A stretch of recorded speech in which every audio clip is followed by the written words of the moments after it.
Bonjour à tous, Donald Trump arrive et l'Union européenne devient folle dans une fuite en avant.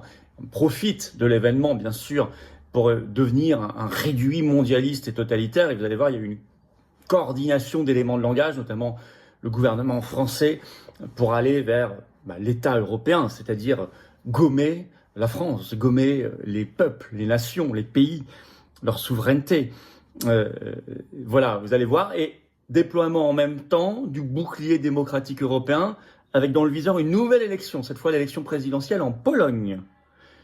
Il ne se cache plus, vous allez voir, profitant de cela aussi pour appeler à la fermeture des réseaux sociaux, en commençant par X d'Elon Musk, bien sûr.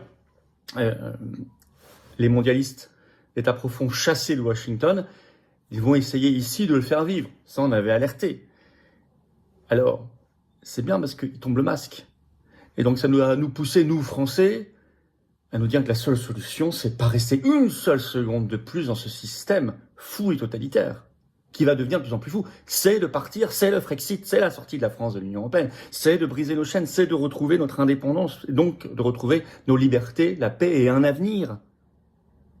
Tout ce qui va se passer, le grand débat, le grand combat, la grande ligne de fracture des semaines, des mois qui viennent, c'est ça, c'est précisément ça.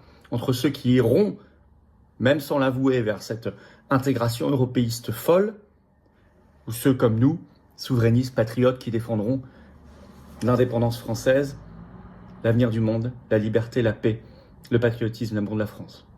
Il est là le débat. Et l'arrivée de Trump clarifie tout ça, incroyablement, en accéléré. Merci, vous allez voir dans cette vidéo, ça va être très concret. Merci de la partager, pour ça de vous abonner à cette chaîne YouTube par un petit clic gratuit sur s'abonner. En dessous, hop, vous cliquez sur s'abonner.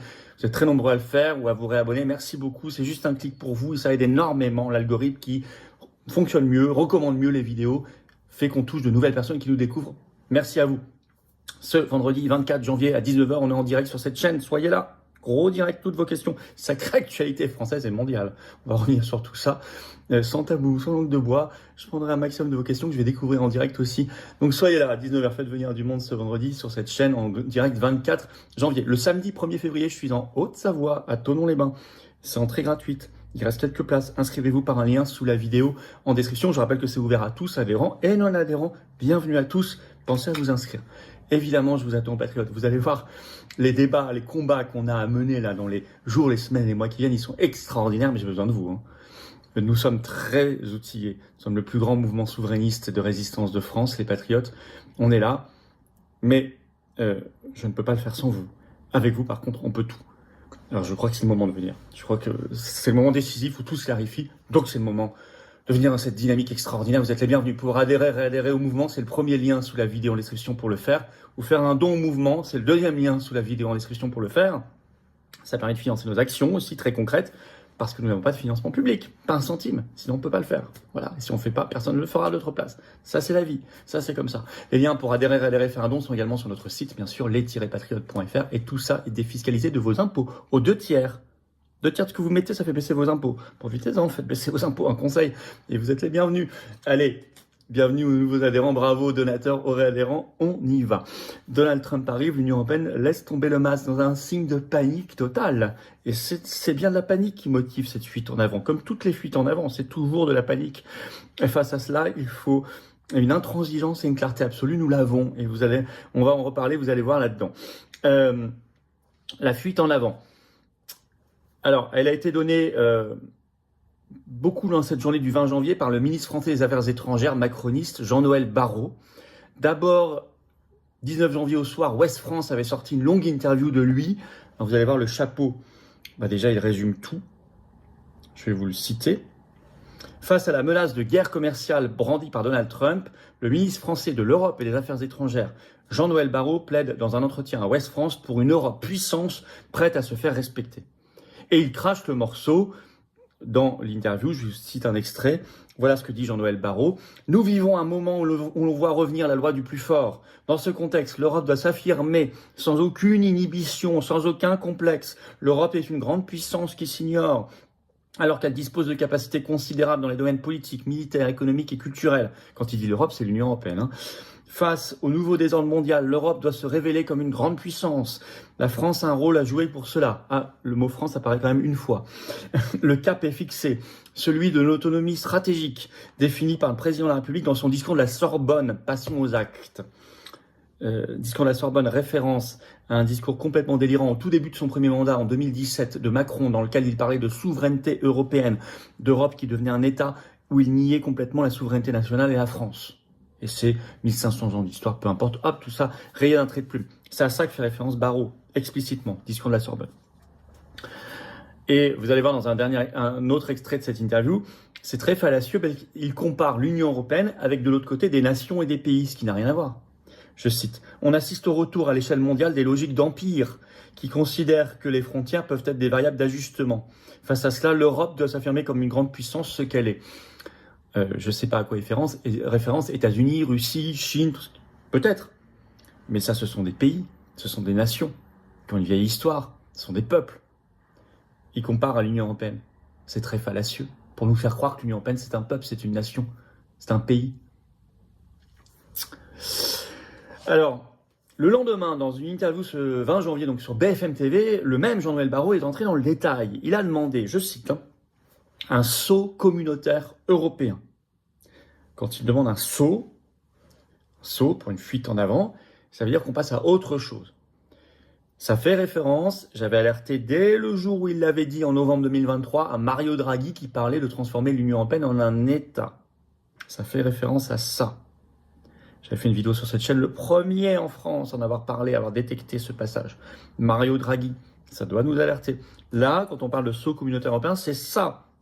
Ça veut dire disparition de ce qui reste du droit de veto des pays. Ça veut dire l'armée européenne, ça veut dire la diplomatie européenne, ça veut dire la fin de la souveraineté française. Ce sont des actes de haute trahison. Des actes de haute trahison. Alors tout ça est coordonné puisque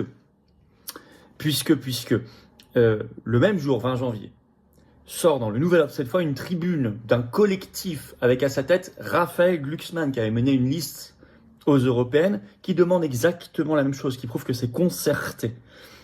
Voilà ce que dit cet appel. Pour l'Union européenne, s'affirmer ou disparaître. Dans cette tribune, Raphaël Glucksmann, Nora Mebarek et les autres membres français du groupe socialiste au Parlement européen appellent l'Union européenne à sortir de sa naïveté et à affirmer sa puissance face au coup de boutoir d'un Elon Musk ou d'un Vladimir Poutine. Donc on est strictement dans les mêmes éléments de langage le même jour. Donc c'est coordonné. Alors, je reviens à l'interview sur BFM TV le 20 janvier de Jean-Noël Barrot. Qu'est-ce qu'il demande? Donc un saut communautaire européen. Il demande le doublement du budget de l'Union européenne. Je cite. Si on double le budget de l'Union européenne, ça veut dire que la contribution française pour le financer double. Donc, la perte sèche de la France chaque année double. Aujourd'hui, la différence entre ce qu'on donne au budget européen et ce qu'on en reçoit en retour, c'est 15 milliards par an. On perd 15 milliards par an. Donc on perdrait 30 milliards par an. D'accord? Au moment où on vous demande de payer en plus pour les médicaments, de geler les retraites, les salaires, tout ce que vous voulez, de payer plus les billets de train, l'énergie, les taxes, toutes taxes. Là, d'un coup, hop, on envoie 15 milliards en plus par an, on passe de 15 à 30 en pure perte dans le budget européen. 3, il demande des emprunts communs sur le modèle de celui qu'on a fait en juillet 2020 pour le Covid-19. Ce qui est une perte énorme pour la France, puisqu'il a été démontré que cet emprunt, on l'a souvent vu sur cette chaîne, nous avait coûté 78 milliards pour en récupérer, 80 milliards pour en récupérer 39. Moins de la moitié. En plus, c'était conditionné à la réforme des retraites et de l'assurance chômage.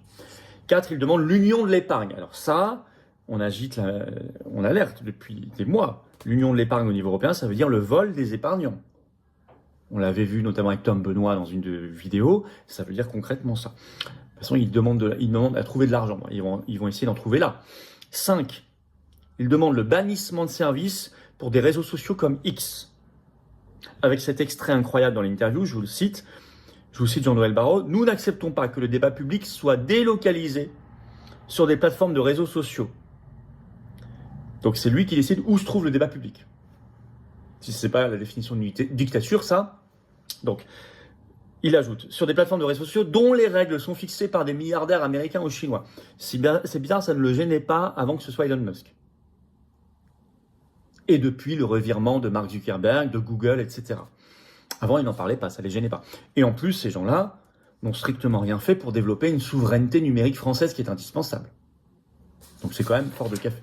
Il ajoute, et c'est pourquoi nous nous sommes fixés, il y a 2 ans maintenant, des règles qui s'imposent à ces réseaux sociaux et qu'elles leur imposent de respecter la qualité du débat public sous peine de lourdes amendes qui peuvent aller jusqu'à la suppression, c'est-à-dire le bannissement de service. Donc les menaces sont là. Il demande la qualité du débat public. C'est lui qui juge de la qualité. Hein. Donc c'est aussi une vision dictatoriale. Alors il dit il y a 2 ans maintenant, oui, il y a même 2 ans et demi, il fait référence au règlement européen DSA qui a effectivement été voté par le Parlement européen le 5 juillet 2022. Je rappelle aucun eurodéputé français, d'aucun parti, ni RN, ni LFI, ni LR, ni PS, ni Vert, ni PCF, ni macroniste, n'a voté contre ce règlement européen DSA de censure. Je le rappelle, pas un seul, pas une seule. Donc il appelle à des bannissements de services. Il ajoute, ces règles doivent être mises en œuvre par la Commission européenne avec la plus grande fermeté. Dans le même temps, toujours le même agenda, le même jour, leur bouclier démocratique européen, donc l'instrument, je vous ai fait une vidéo spécialement pour vous l'expliquer, c'est le terme officiel. Hein. Leur BD, le bouclier démocratique européen, permet d'annuler en cours de route des élections si nécessaire, comme ils l'ont fait en Roumanie. La Roumanie était en pays laboratoire. Depuis, ils en ont parlé pour l'Allemagne, c'est Breton qui a craché le morceau, et maintenant pour la Pologne. D'ailleurs, dans cette interview de Jean-Noël Barrot sur BFM TV, la journaliste lui a demandé si on ferait en Allemagne ce qu'on a fait aussi en Roumanie. Il a botté en touche, mais n'empêche que c'est maintenant mis dans le débat public. Maintenant, la Pologne confère cet article de réactif sorti ce 20 janvier. Le titre, Elon Musk pourrait influencer le vote d'un Polonais sur 3 à l'élection présidentielle selon un sondage. Bah voyons, qui a eu l'idée de faire un tel sondage? Ça, ce sont des ballons d'essai dans l'opinion publique, c'est pour préparer le terrain. Car, en effet, le 18 mai prochain, il y a une élection présidentielle polonaise. Et le système européiste craint la victoire de Karol Nawrocki, soutenu par le parti polonais PIS, qui est réputé beaucoup plus souverainiste. Et ils ne veulent pas de sa victoire. En face, il y a une candidate européiste, euromondialiste. Je cite un extrait de Réactive. L'ingérence de Elon Musk dans la politique européenne, notamment son soutien au parti allemand AfD, a également trouvé écho en Pologne, en particulier à la lumière de l'élection présidentielle prévue pour le 18 mai. Le soutien du milliardaire américain à un ou plusieurs partis influencerait leur vote, selon 33,4% des Polonais, indique un sondage réalisé par SW Research pour Rzeczpospolita. Il faudrait creuser ce que j'ai pas eu le temps de le faire, mais ce SW Research, à mon avis, c'est un truc lié aux institutions européennes ou mondialistes. Tout le débat et l'enjeu est ici. Je vous cite un autre extrait. Dans une interview accordée à la chaîne privée radio, donc polonaise Z, au début du mois de janvier, Magdalena Biejat, candidate SD, donc à l'élection présidentielle, donc européiste, a déclaré qu'elle était favorable à ce que la Pologne envisage une fermeture temporaire du réseau social X en Pologne afin d'éviter toute ingérence malveillante dans la campagne électorale. Elle a ajouté qu'elle avait déjà discuté de la question avec le ministre du numérique, dans son collègue de parti. Dans une autre interview, la candidate a déclaré que la Pologne devrait entamer des discussions au sein de l'Union européenne sur la restriction de l'accès à X en Europe. Et sinon, annulation de l'élection, sous prétexte d'ingérence d'Elon Musk, qui n'a d'ailleurs pas eu lieu. J'ai pas vu Elon Musk pour l'instant parler de cette affaire d'élection présidentielle polonaise. Mais bon. Je cite toujours. Son rival dans la course à la présidence polonaise, donc Karol Nawrocki, soutenu par le parti d'opposition PiS, a rejeté cette idée. Il a publié en ligne une vidéo dans laquelle il accuse le gouvernement polonais d'essayer d'imposer la censure sur les réseaux sociaux en citant les propos de Magdalena Biejat comme preuve. Bon, on est dans le même débat, vous voyez. Donc la Roumanie, on avait raison, était bien un laboratoire. On a eu raison dès les premières heures de l'année 2025 de manifester, même sous un froid glacial, sous les fenêtres de l'ambassade de Roumanie. Donc preuve de la fuite en avant totalitaire de l'Union européenne. Le même jour, je vous le donne, il y a eu une première décision de justice le 20 janvier à Liège sur l'affaire Pfizergate, où les patriotes sont partie civile contre Ursula von der Leyen. Figurez-vous que le tribunal, pour l'instant, a décidé que aucune des parties civiles n'avait compétence dans cette affaire, n'était recevable, c'est le terme. Nous, mais également le premier lobbyiste belge, citoyen belge, Frédéric Baldan, ni Verity France, ni les navigants libres, ni même les pays comme la Hongrie et la Pologne. C'est extravagant. Mais, donc je voulais vous en parler parce qu'on a eu en fin de journée, ce 20 janvier, la décision. Donc il y a eu des pressions, enfin, comme on l'imagine, et même, on dégage même la Hongrie et la Pologne. Ça en dit long quand même sur la fuite en avant dingue de l'Union européenne. Nous sommes en train de regarder avec les juristes, avec nos juristes, nous irons très probablement devant la Cour de cassation en Belgique. Voilà, je vous donnerai les informations dans les heures ou les jours qui viennent, dès qu'on l'aura fait. Ne vous inquiétez pas, on ne lâchera pas l'affaire d'une manière ou d'une autre. Il y a plein d'autres procédures par ailleurs à côté, et puis celle qui arrive contre le système Bill Gates. Mais je voulais quand même vous parler de ce premier délibéré sur le Pfizer Gate en Belgique parce que il est hallucinant et en même temps il n'est pas surprenant vu cette fuite en avant. Face à ça, il faut bien comprendre ce qui se trame. Ils veulent transformer l'Union européenne en réduit mondialiste et totalitaire, évidemment.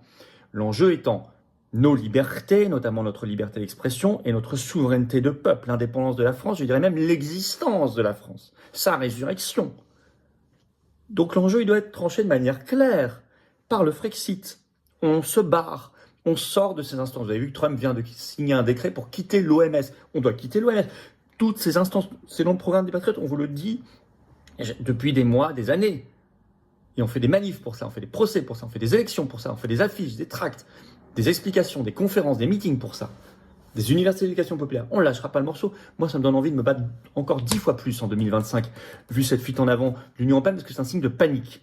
Ils sont rendus fous, ils sont démasqués. Eh bien, très bien, l'élection de Trump a produit cela. Elle va nous pousser à agir et réagir encore plus fort, à nous battre encore plus fort, et je veux le faire avec vous. Donc, merci de partager cette vidéo. Pour ça, vous abonner à cette chaîne YouTube, s'il vous plaît. Ça aidera au partage par un petit clic gratuit sur s'abonner en dessous. Profitez-en encore une fois pour appuyer sur la petite cloche. Vous êtes notifié dès qu'il y a une nouvelle vidéo qui sort à côté, hop, automatiquement. On est en direct ce vendredi 24 janvier à 19h. Gros direct sur cette chaîne. Si on a de sacrés enjeux, je vais prendre toutes vos questions sans interdit, sans langue de bois, par ailleurs en direct. 1er février, je suis à Thonon-les-Bains. Inscription, c'est entrée gratuite. C'est ouvert à tous. Inscription par un lien sous la vidéo en description. Je vous attends, patriotes. Plus que jamais, je vous attends, patriotes. Ce combat, j'ai envie de le mener 10 fois plus, mais avec vous. Vous pouvez adhérer, réadhérer ou faire un don au mouvement dès maintenant. Adhérer, réadhérer par le premier lien sous la vidéo en description. Bienvenue. Re-bienvenue si vous êtes en réadhésion. Vérifiez que vous êtes encore à jour. Le lien pour adhérer, je l'ai mis également en commentaire épinglé, une petite fiche sur l'écran maintenant, dans quelques secondes un lien sur l'écran. Faire un don au mouvement, c'est le deuxième lien sous la vidéo en description, ça permet de financer nos actions notamment. Sinon on ne peut pas le faire, on n'a pas de financement public, pas un centime. Et on est anti-système à 100%, 150%. Mais j'ai envie de me battre et je peux le faire avec vous. Remettez pas à demain, soyez là. L'oligarchie remet jamais elle à demain ses mauvais coups contre nous. Le combat il est là, l'enjeu maintenant il est clair. Alors on se bat tous pour des belles valeurs et pour notre France et notre humanité. Vous pouvez également adhérer ou faire un don par les liens qui sont sur notre site en permanence, les-patriotes.fr. C'est défiscalisé aux 2/3 pour vous. Ça fait baisser vos impôts massivement pour vous. Si vous adhérez ou faites un don au mouvement. Défiscalisé aux 2/3, c'est massif. Profitez-en. Bravo aux donateurs, aux réadhérents, bienvenue aux nouveaux adhérents patriotes. Vive la France.